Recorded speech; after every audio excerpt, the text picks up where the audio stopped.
if you have some of the stories that you like to share with the audience that inspired you to do what you do. I'd love to hear those. Yeah, sure. So I think when we talked about the why, one of the things was my motivation to really um, help companies and entrepreneurs, um, really advance their vision and their whole strategy and business model. I really get a lot of satisfaction out of being able to do that and give people, the kind of advice that is applicable and isn't just sort of like general or so far out into the future that it's very hard for them to like take action on it.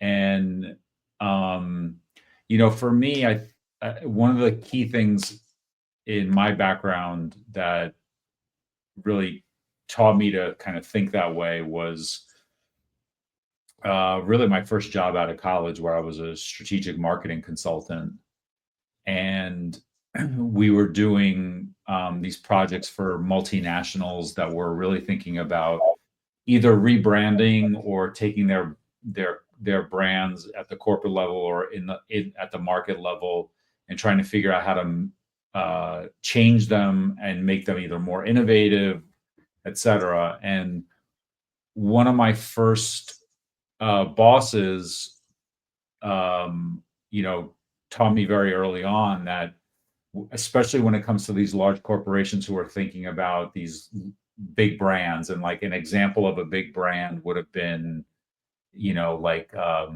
United Airlines or something like that. So like a really big, well-known brand. And the what I was taught was, the brand is a huge intangible concept in these businesses. And when you're explaining to them how you're going to help them innovate it and change it, you need to be able to bridge the big ideas back to things that are practical and understandable. Because if you make too big of a leap forward, you're going to really lose your audience. And you're also going to potentially not manage the message properly and push them into a line of thinking that's going to actually make them either resistant, or I should say unnecessarily resistant to the process that you're trying to unfold in trying to transform and elevate this brand. Now, obviously, if you compare that to like an entrepreneur who is like 4 years into a business and has a relatively small brand, the leap is not as big, and it's easier to have that conversation. But in that experience working for those large brands, I really learned that you've got a process that you go through to build a story and a message to the audience that you're trying to engage with, in a way to get them to change things and to be innovative and do things differently. And in order to do that, you need to do it respectfully in kind of bite-sized chunks that, when you add them together, get the whole point across, and then give them the opportunity to give you really good feedback, because they really understand what they're going to be going through. And then you can really work together to try to solve the problem that you're embarking on overall. So how has that um, added to your why? Like why you do what you do? Oh, yeah. I mean, it's makes my problem solving and my desire to help businesses reach their objectives, it makes it a very sort of like a building block process. And um, it really helps me feel very constructive in being able to get them to move forward.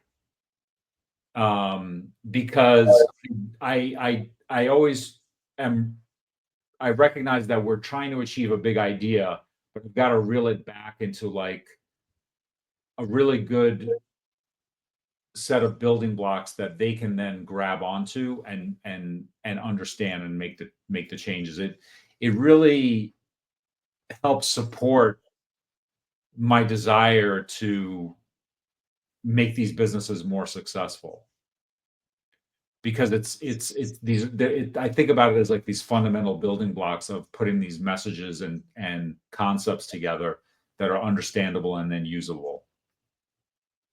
Um, I think I frame it as a minimum necessary change for maximum uh, optimized output. Um, That's a good way to put it. Yeah. yeah, awesome. Thank you for sharing that. Um, my next question for you, Sal, um, it's it's a little bit tricky. It has two parts to it. Okay. The first part is, why do you think leaders hide from funding their vision? And how can those leaders then lean into funding that vision? When you say funding the vision, do you mean like actually putting money behind their vision? Or is it the overall capital of like making an investment in their vision? It could mean either or. Uh, Yeah. it depends how you interpret it and how you want to answer it. Yeah. I mean, for me, I really think about it as a leader, being committed and taking the necessary steps to invest in their vision, whether it's financial or, taking time away from their families to be able to go execute it. What I found in my experience is that uh, it's a combination of just personal motivation versus the hectic priorities of everyday life. You know, I mean, I think if you're like a real leader, you're probably going to be generally disposed to taking action, right? But with that said, you have a lot of competing demands on your time, and you've got to really be thoughtful about how you're going to make those investments to go execute your vision because it's going to take away from other things that might be more demanding at that time. I mean, it could be anything. It could be like, you know kids need to one of your kids needs to go to like a special school, or you've got a parent that is aging and you're trying to figure out how to uh you know have them live more comfortably as they age. It could be that you're not sure whether your current job or your long-term vision for yourself are you know really at odds with one another, or one supports the other, and it can create some confusion about how directed you want to be. But ultimately you've got to be self-motivated and push through and make decisions about what your trade-offs are going to be so that you can go ahead and then pursue the vision. Yeah. Tell me more about that. How has your journey been in this regards when it comes to funding your vision?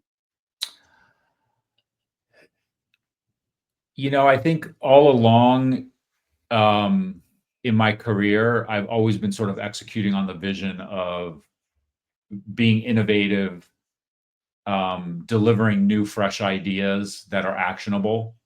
And that could be in my role as an executive in a company. It could be on a board of directors when I was doing investing.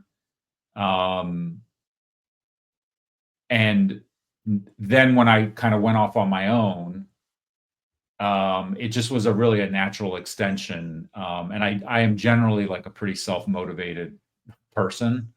I'm up at 5 in the morning. I'm usually out of the gym by 7 in the morning. I'm getting my day going, and when the house is quiet at 9:30 at night, I'm usually on my laptop doing a bunch of stuff that I need to get prepared for the next day, or that's contributing to the administration of my own business. I do a lot of work on uh, my blog articles and lead generation, for example, at night. So the motivation part is not really has never really been a big problem for me. Um, I think what is the key thing though is that I push forward because I want to try to do new things and be innovative. And I kind of have a really good balance of that because I get to be innovative for my own business, but my business itself is really about helping other entrepreneurs be successful. And so then I get to do it all over again every time I'm working with a new client or I'm working with my team and we're talking about a new client situation and how we're going to help them solve different challenges that they have. Yeah. Um, what would you say your motivation factor? Is it internal? Is it external? Is it habit? What is it like the way you've kept going for however long you've been doing this? Yeah, I think it's internal and then some things just become habitual, like, making sure I hit the gym, 5 or 6 days a week, right? That is part of just my self-motivated nature, but it's also habitual, right? And I fall into a pattern where I realize, hey, the best time to get this done so that I feel good about kicking off my day is I want to be in the gym around 6 and be done by 7, and I'm buzzing around the gym with like a preset sort of workout, that's either in my head or I might be following some new person on Instagram or something like that who's got like a new workout that they're doing and I'll try it out. But and that's one way to also make the habitual entertaining. You get to mix it up a bit and not do the same things over and over again. Hmm. So yeah, awesome. Thank you for sharing that. Myself, I struggle with that a little bit with the habits. So for you, how long did it take for you to get in that rhythm, or where like now you probably get out of bed every morning? Most, I'm guessing, without fail for most days. Oh Um, yeah. Oh yeah. I'm not in bed, past 6 a.m. ever really. So, I'm usually out. I'm just usually out of my bed by about 5:15.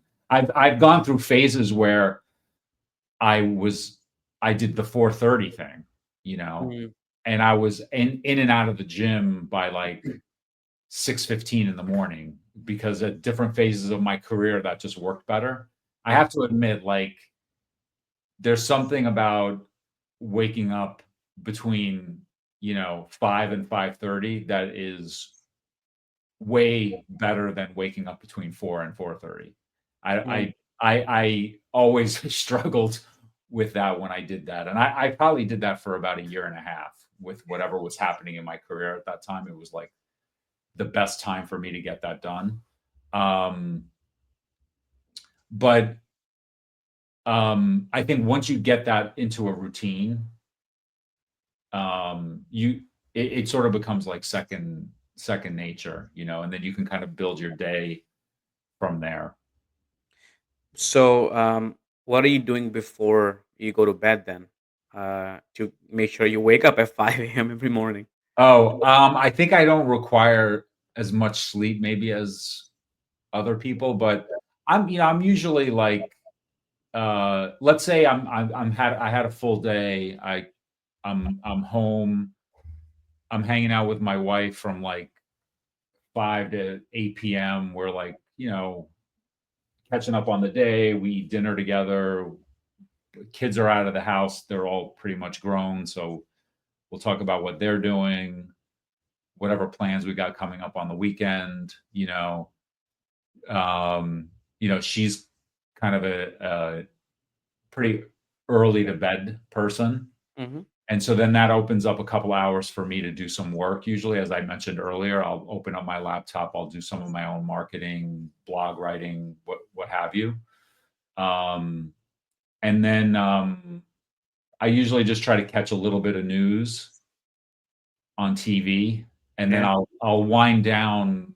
I've got internet TVs in my house, so my YouTube feed is pretty good with nerdy and interesting things that I like to watch. So It could be like some bread maker in Italy, or it could be, you know, somebody talking about the curve of the universe.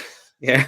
Or it could be like, hey, here's like an AI hack for, I don't know, like deduping your contacts or something ridiculous like that. And I'll watch a couple of those, and then I'm usually like ready for lights out. Yeah. Um, and I find those entertaining. As a person who likes to fix things and solve problems, it's always cool to watch other people who have a craft and they're able to do certain things really well, to see how they do it and what are the things that they think about. Um, and then maybe I'll make bread one day. I don't know. you know. Yeah. Yeah.